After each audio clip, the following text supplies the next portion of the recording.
Agung Wijaya yang baru menginjak usia dan terbilang masih muda memiliki niatan besar dengan mencalonkan diri dalam pencalonan wakil wali kota Palembang dalam pilkada serentak di 2024 mendatang. Seperti hari ini, Agung Wijaya yang memiliki latar belakang seorang praktisi hukum ini mengambil formulir pendaftaran bakal calon wakil wali kota yang dibuka tim penjaringan DPD Nasdem Kota Palembang pada hari Jumat.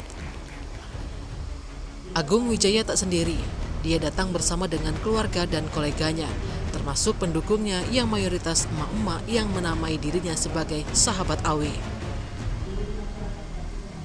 Di usia yang baru menginjak 28 tahun, Agung Wijaya sebelumnya sudah mencoba peruntungan dalam kontestasi Pileg 2024 untuk DPD RI Sumsel. Dari hasil perhitungan pemilihan Senator Sumsel, Agung berada di peringkat ke-10 dari 21 nama dengan mengantongi 177.000 suara. Sebelumnya Agung Wijaya sudah menyantroni 3 parpol lainnya di kota Palembang yang membuka penjaringan bacalon Wawako Palembang.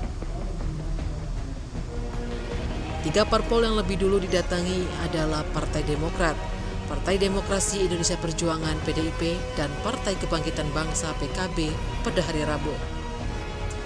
Agung mengaku niatannya maju dalam kontestasi Pilkada Kota Palembang juga didorong dari masyarakat Kota Palembang, terkhusus mereka yang memang mendukung saat Pileg DPD RI lalu. Seandainya mendapatkan dukungan dari sejumlah parpol untuk diusung, Agung sudah memiliki beberapa program unggulan. Palembang melalui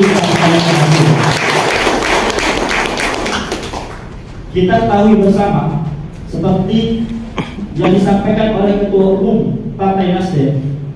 Partai Nasdem ini adalah partainya seluruh masyarakat, lapisan masyarakat, yang mana partai ini dikenal dengan partai tanpa mahar